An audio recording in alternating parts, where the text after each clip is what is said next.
My name is John Dartnell. This photo is of my great uncle, William Thomas Dartnell.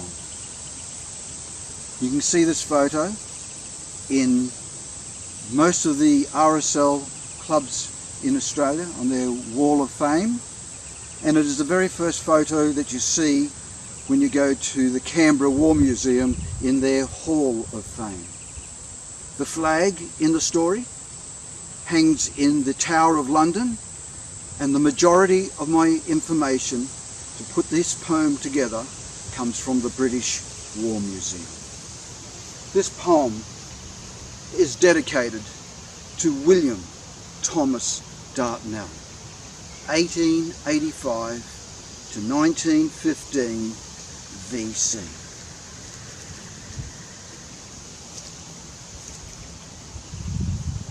It's the 3rd of September 1915, and I wish today's events were just a bad dream. I have wounded soldiers all around. Their shattered bodies lay on the ground.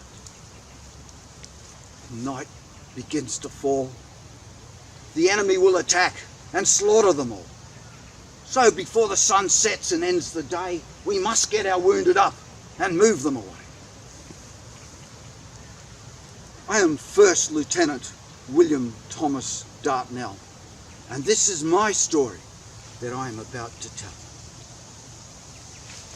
I'm an Aussie boy, born and bred an Aussie boy, a Melbourneite from that great football suburb Fitzroy.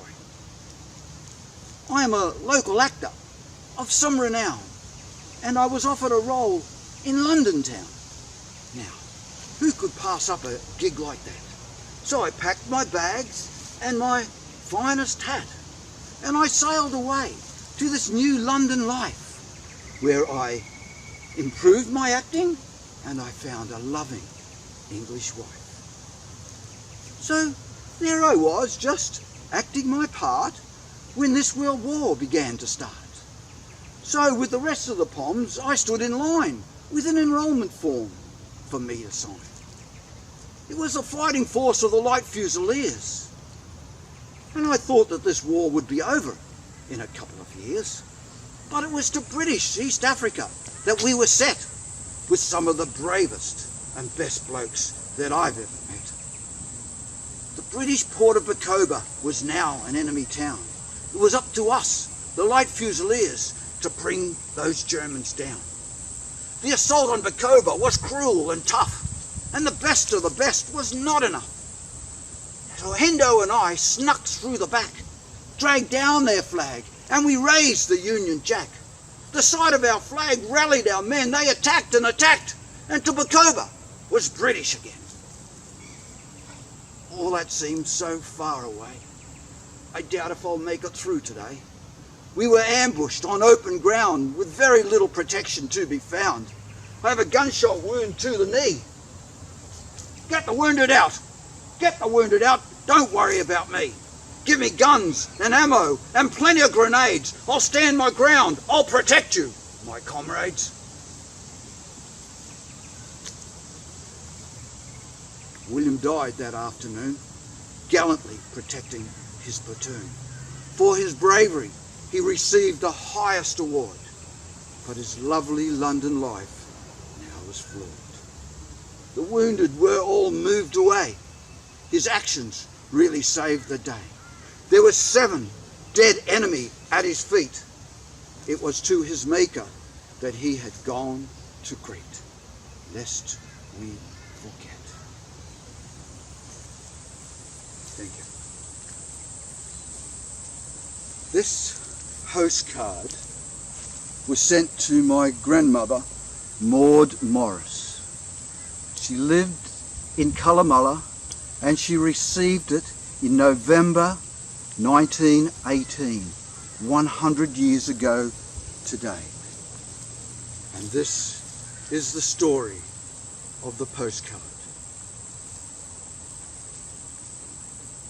My name is Elf, and this is my story. It's a tale of love and not of glory. I'm a Queensland boy from Colomulla, you might say an original Colomulla fella. I work as a drover around our town, and I love every afternoon watching that western sun go down. I'm tall and thin and very wiry, and some might say just a little bit fiery. But I'm a man of my word, as you will see. But I wish I had raised a family.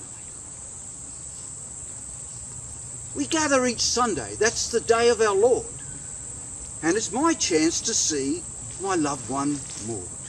Maud Morris sings psalms in our parish choir. Her voice and her looks have set my heart on fire. But it is January 1918, and I'm old enough now to join the great Aussie Army team. So I packed my bag for Brizzy Town. Now my decision has let my loved one down. With the rest of the boys, I signed my name. We all knew that this world war was no game. There was Billy Dart from the scrub, who I'd known since I was a bub. A drinking mate, Big Jack Maguire, who could run and never tire. We were country boys, Billy, Jack and me. We made a pledge to each other to stand together just like a brother. They packed us off to WA and over the ocean for many a day until finally the coast of France appeared. Our date with destiny neared and neared. They took us out to Positiers in the French countryside, where the bodies of thousands of our brave soldiers already did reside. They threw us into a living hell.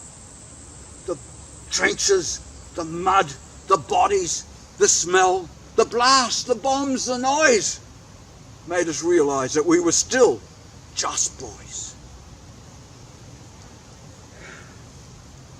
Billy Dart copped it first, throwing a grenade that had promptly burst. Billy boy was my best mate, I reckon, blown to bits in just a split second. We were pinned down by German fire. We need a runner, Big Jack Maguire. I'll get the message through, you can count on me. And that was the last of Jack that I would see. So, before I join my mates above, I must tell Maud of my love. So I wrote a letter with a hammer and a nail on a piece of tin, and I sent it home in the mail. It was the 3rd of September, my 19th birthday, I remember. Word came down, now's the time, arm up, get ready, let's hit the German line. Over the trench top I went running, firing from the hip, I just kept gunning. There was smoke and cordite in the air. Our dead and wounded lay everywhere. A blast just near, just to the right, the dust and dirt turned day to night. I kept on running and firing as one until I reached that German Hun. With machine gun, grenade and rifle fire, both sides fought hand to hand in the mire, a bayonet point. I know I'm hurt, the blood, the pain. I hit the dirt.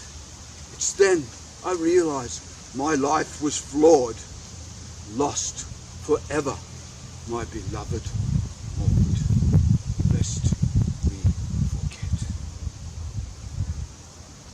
Paul Ham is a great Australian author. He's written several books about our armed forces engagement in the various theatres of war throughout the years. I've read several of his books, but after reading one particular book, it prompted me to write this poem. And this poem is dedicated to the brave men of Kokoda. This tale that I'm about to start is an Aussie story close to my heart. In a battle waged not far from here, our diggers' suffering will bring a tear. In the struggle for the Coral Sea, the Japanese flag spread rapidly. They chose New Guinea just to our north to land their soldiers who spread forth. The date was July in 42. They caught us out, and that is true. With 6,000 men, they established a base. We had no idea what we would face. With most of our forces in foreign lands, the enemy could fulfill their plans. They first came in at Gona Beach, but Moresby was within their reach. They pushed their troops to the west. Their force and firepower crushed the best. The battles were fought for every village, and all the spoils they would pillage. The town of Kokoda was on their mind, a costly victory they would find. The enemy fought like samurai. If they did not win, then they would die. The little villages were all soon lost. Each battle was a human cost. Captain Sam Templeton, I've been told, was an Aussie commander, both brave and bold. He led his troops from the front. When the enemy charged, he took the brunt. They took his life. He was glory bound, lost in a jungle battle. His body never found. The Aussie 39th had walked the track. They knew there was no going back. They were there to make a stand, to stop the invader from taking our land. Kokoda we know is long and tough, and the Aussie soldier was strong and tough. But the jungle forced all to their knees. The rain and tropics spread disease. Captain Vernon arrived at Eora Creek. There were no medical facilities, so to speak. With his thin body and his short white hair, he cared for all the wounded there. Fuzzy Wuzzies and the soldiers too were grateful for the things this man could do. He cleaned their wounds, he had the knack so they could be moved back down the track. The Fuzzy Wuzzies were the key. They carried our wounded tirelessly. Our soldiers fought a retreating fight that waged on and on, both day and night. One by one the villagers fell. It was undoubtedly a living hell. Oriba was the final town. On the lights of Moresby they looked down. This enemy was set for their southern wind. The assault on Moresby could now begin. But they had pushed their force too far, and our reinforcements were there to bar. Our soldiers pushed and forced them back, and used every opportunity to attack. There was smoke and cordite in the air. The dead and wounded lay everywhere. Inch by inch the track was won. The final conquest had begun. We pushed them back to Gona Beach, the goal of Moresby beyond their reach. A fearful battle now was waged. The angel of death raged and raged. The enemy fought a desperate fight. Despair and terror raced through the night.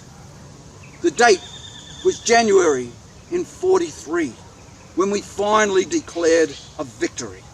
It had taken 7 months of blood and gore. What were our losses in this war? 22,000 brave men fought for the track. 2,200 did not come back. 3,500 suffered wounds and injury. 15,600 caught malaria and dysentery. It is this list of casualties now we can see is the reason today that we are free, lest we forget.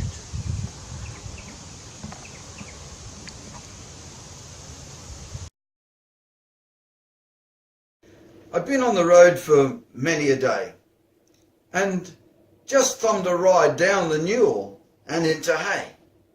The driver dropped me off at the little town square, and there was an old bloke just sitting there. He nodded his head and said good day, and looked me up and down and asked, "You got a place to stay?" "No, I don't," was my reply. "I just been getting by and by. So if I could sit and have a nag, I'd like to have a rest under that battered old Aussie flag." The old bloke turned his head to the sky and then looked at me straight in the eye. "Take a seat, son. Pull up a pew. I'll tell you where it all began and exactly what that flag's been through. That flag was born in 1901, uniting the minds of everyone. The population of the 7 states opened up their hearts and became forever mates. And when the world went to war, it was a united Australia that we were fighting for. It is under that flag that our brave forces fought and died. Their lives cannot be denied. Our soldiers, through the pain, the agony and the gore, thousands upon thousands of our brave soldiers died in the trenches in the First World War. And Kokoda was close to home. The enemy were nearly here, if the truth be known. And our sailors safely extended our fighting reach when they landed our soldiers on Gallipoli Beach. And when it came to get them away, they were there, and they saved the day. Over all the oceans and every sea, our flag has sailed into naval history. And when the world wars took to the air, our brave airmen were always there. World War I, World War II, Korea and Vietnam. They flew side by side with the Poms and with Uncle Sam. Yes, son, you are exactly right. That flag has been in every fight, and it still flies high and strong, and makes me proud to belong to a nation of people who will never fail you, this wonderful country called Australia.